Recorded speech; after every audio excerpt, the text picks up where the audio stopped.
नमस्कार। नेपालको सामाजिक सुरक्षा भत्ता सरकारी नियम र प्रक्रिया सुन्दा अलि झन्झटिलो लाग्न सक्छ, होइन र? तर चिन्ता लिनु पर्दैन। आजको यस जानकारीमूलक सामग्रीमा हामी सामाजिक सुरक्षा भत्ता सम्बन्धी जान्नै पर्ने हरेक साना ठुला कुराहरूलाई एकदमै सरल र स्पष्ट रूपमा बुझ्नेछौँ। सुरु गरौँ है त। हामी मुख्यतया यी 5 वटा विषयमा कुरा गर्दैछौँ। सामाजिक सुरक्षा भत्ताको परिचय, यो कसले पाउन सक्छन्, सूचीकृत हुने प्रक्रिया र आवश्यक कागजात, वितरण प्रणाली र अन्त्यमा भत्ताको दर र नवीकरण प्रक्रिया। खण्ड 1, सामाजिक सुरक्षा भत्ताको परिचय। आउनुहोस् यसको सुरुवात र कानुनी आधारबाटै अगाडि बढौँ। यहाँनिर एउटा एकदमै महत्त्वपूर्ण कुरा के बुझ्नुपर्छ भने यो भत्ता भनेको राज्यले दिएको कुनै दया वा निगाह पक्कै होइन। यो त नेपालको वर्तमान संविधानको धारा 43ले सुनिश्चित गरेको एउटा मौलिक हक पो हो। आर्थिक रूपले विपन्न, अशक्त, असहाय, अपाङ्गता भएका व्यक्तिदेखि लिएर लोपन्मुख जातिका नागरिकहरूलाई सम्भावित जोखिमबाट बचाउनु राज्यकै दायित्वभित्र पर्छ। अनि यसको इतिहास पनि निकै रोचक छ क्या। सम्झिनुस् त, आर्थिक वर्ष 2051-52तिर जति बेला यो कार्यक्रम भर्खर सुरु भएको थियो, त्यति बेला 75 वर्षमाथिका ज्येष्ठ नागरिकलाई महिनाको जम्मा 100 रुपियाँ मात्र दिइन्थ्यो। तर हेर्दै जानुहोस् समयसँगै यो कसरी बढ्यो। 100 रुपियाँबाट बढ्दै गएर 2076-77 सम्म आइपुग्दा यो रकम 3000 रुपियाँ पुग्यो। यति मात्र होइन, उमेर हद पनि 75बाट घटेर क्रमशः 70-65 हुँदै केही वर्गका लागि त 60 वर्षमै झरिसकेको छ। साँच्चै नै यो एउटा ठुलो प्रगति हो। खण्ड 2, भत्ता कसले पाउन सक्छन् त? अब यतातिर लागौँ। प्रायःजसो हामी सामाजिक सुरक्षा भत्ता भन्ने बित्तिकै ज्येष्ठ नागरिकहरूलाई मात्र सम्झने गर्छौँ नि, होइन? तर खासमा यो एउटा विशाल छाता जस्तै हो, जसले समाजका अन्य धेरै असहाय र जोखिममा परेका वर्गहरूलाई पनि समेट्ने काम गर्छ। त्यसैले कसले र कति बेला यो दावी गर्न मिल्छ भन्ने कुरा सरसर्ती हेरौँ है त। पहिलो, उमेर र भूगोलका आधारमा सामान्यतया 70 वर्ष पुरा भएका सबै ज्येष्ठ नागरिकले यो भत्ता पाउँछन्।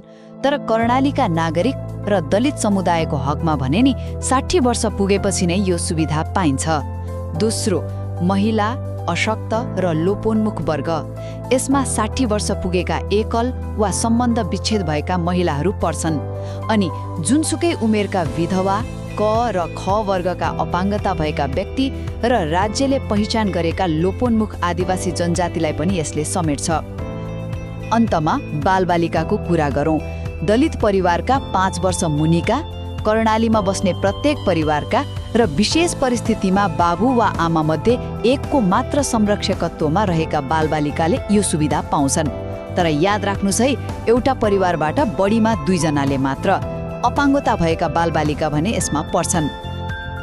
यदि तपाईँको वरपर कोही यो मापदण्डभित्र पर्छन् तर सुविधाबाट छुटिरहेका छन् भने उनीहरूलाई आजै वडा कार्यालय गएर आफ्नो अधिकार दाबी गर्न सघाउनुहोला।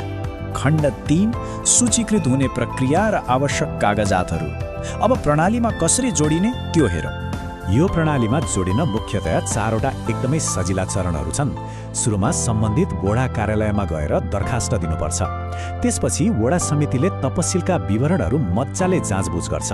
तेस्रो चरणमा ती विवरणहरूलाई कम्प्युटर प्रणालीमा प्रविष्ट गरेर परिचय पत्र जारी गरिन्छ र अन्त्यमा सोझै ब्याङ्कमा शून्य मौजुदात अर्थात् 0 ब्यालेन्समा खाता खोलिन्छ। हेर्दा जति सजिलो छ, प्रक्रिया पनि त्यत्तिकै व्यवस्थित छ। तर एउटा कुरा है, वडा कार्यालय जानु अघि कागजपत्रहरू भने ठिक्क पारेर लानुपर्छ। के चाहिन्छ त? मुख्य गरी 2 प्रति पासपोर्ट साइजको फोटो र नागरिकताको प्रमाणपत्र त अनिवार्य नै भइहाल्यो। बालबालिकाको लागि जन्म दर्ता, अपाङ्गता भएकाहरूको लागि अपाङ्गता परिचय पत्र अनि एकल वा विधवा महिलाको हकमा सम्बन्ध विच्छेदको वा पतिको मृत्यु दर्ताको प्रमाणपत्र जस्ता कागजपत्रहरू नछुटाउनुहोला। यति भयो भने काम फटाफट हुन्छ। खण्ड 4, भत्ता वितरण र प्राप्त गर्ने। अब कुरा गरौँ पैसा हातमा कसरी पर्छ त? सरकारले अहिले यो पुरै प्रक्रियालाई एकदमै पारदर्शी र सुरक्षित बनाइदिएको छ। यसको लागि ब्याङ्क खाता अनिवार्य गरिएको छ। गजबको कुरा त के छ भने यो खाता खोल्न 1 रुपियाँ पनि लाग्दैन, बिल्कुलै 0 ब्यालेन्स। चेकबुक र पासबुक पनि सित्तैमा पाइन्छ। अनि आफै ब्याङ्क जान नसक्ने अशक्त व्यक्ति र बालबालिकाहरूको लागि चाहिँ अभिभावकसँगै संयुक्त खाता खोल्ने राम्रो व्यवस्था पनि मिलाइएको छ। अब पालो रकम कहिले आउँछ भन्ने चासोको। कतिपयलाई यो महिनामा आउँछ जस्तो लाग्न सक्छ, तर त्यसो होइन है। खासमा यो रकम हरेक 3-3 महिनामा अर्थात् त्रैमासिक रूपमा आउने गर्छ। जस्तै पहिलो किस्ता कार्तिक 1 गतेदेखि, दोस्रो माघ 1 गतेदेखि, तेस्रो वैशाख 1 गतेदेखि र चौथो किस्ता असार 1 गतेदेखि बाँड्न सुरु गरिन्छ। यो रुटिन थाहा पाइराख्यौँ भने आफ्नो खर्चको योजना बनाउन एकदमै सजिलो हुन्छ। खण्ड 5 भत्ताको दर र नवीकरण। अब आउनुहोस् कुन वर्गले कति रकम पाउँछन् र यसलाई कसरी निरन्तरता दिने भन्ने बारेमा बुझौँ। अहिलेको दर रेट हेर्ने हो भने सबैभन्दा धेरै रकम 70 वर्ष पुरा गरेका ज्येष्ठ नागरिकहरूका लागि छुट्याइएको छ, जुन महिनाको 4000 रुपियाँ हो। त्यसै गरी 60 वर्ष पुरा गरेका दलित ज्येष्ठ नागरिक र एकल महिलाहरूले मासिक 2660 रुपियाँ पाउनुहुन्छ। यता दलित तथा कर्णालीका बालबालिकाहरूको पोषणका लागि मासिक 532 रुपियाँ तोकिएको छ भने पूर्ण अशक्त र लोपोन्मुख जातिले चाहिँ मासिक 3990 रुपियाँ पाउने नियम छ। यो जुन ठूलो धनराशि राज्यले छुट्याइरहेको छ नि, यो अङ्क मात्र पक्कै होइन, यो त अति विपन्न र जोखिममा रहेका नागरिकहरूको सुरक्षाप्रतिको राज्यको एउटा बलियो प्रतिबद्धता हो। यसले उहाँहरूलाई समाजमा सम्मानपूर्वक बाँच्न ठूलो टेवा पुर्याएको छ। अब यहाँनिर एउटा एकदमै गम्भीर प्रश्न आउँछ, के भत्ता पाउन थालेपछि सबै काम सकियो त? पक्कै छैन। कस्तो कस्तो अवस्थामा आफ्नो विवरण अध्यावधिक गर्नुपर्छ होला त? पहिलो कुरा, तपाईको जीवनमा केही ठूला परिवर्तनहरू आएमा सरकारलाई तुरुन्तै खबर गरिहाल्नुहोस्। जस्तै भनौँ न, भत्ता लिने व्यक्तिको बसाइसराई भयो, घरमा कसैको मृत्यु भयो वा बालबालिकाहरू 5 वर्ष पुगे भने नि आफ्नो विवरण सच्याउनै पर्छ। दोस्रो कुरा, सरकारले फर्जी विवरणहरूमा एकदमै कडाई गर्दैछ। यदि कसैले झुटा विवरण दिएर वा दोहोरो नाम राखेर भत्ता लिइरहेको छ भने त्यो त पक्का खारेज हुन्छ। हो, यदि यस्ता सामान्य प्रशासनिक नियमहरूलाई बेवास्ता गरियो भने पछि ठूलै झमेला आइपर्न सक्छ। एउटा सारो लापरवाहीको कारणले गर्दा आफूले पाइरहेको पुरै सुविधा नै गुम्न सक्ने जोखिम पनि त्यत्तिकै हुन्छ है। र अन्त्यमा सबैभन्दा महत्त्वपूर्ण र नबिर्सनै पर्ने कुरा, यो परिचय पत्रको म्याद 1 वर्षको मात्र हुन्छ।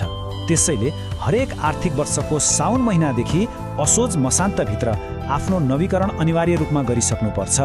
यदि यो समयमा नवीकरण गर्न बिर्स्यो भने नि भत्ता त रोकिन्छ नै, साथसाथै सरकारी प्रणाली अर्थात् MIS-बाटै नाम हट्छ अनि फेरि सुरुदेखि नै दर्ता गर्नुपर्ने उस्तै झन्झटाइ लाग्छ। त्यही भएर समयमै नवीकरण गर्न नभुलौँ। अर्बौं रुपियाँ लगानी भइरहेको यो महत्त्वपूर्ण सामाजिक सुरक्षा प्रणाली बढ्दो लाभग्राहीको सङ्ख्यासँगै आउँदा दिनहरूमा कसरी दिगो रूपमा अगाडि बढ्ला त?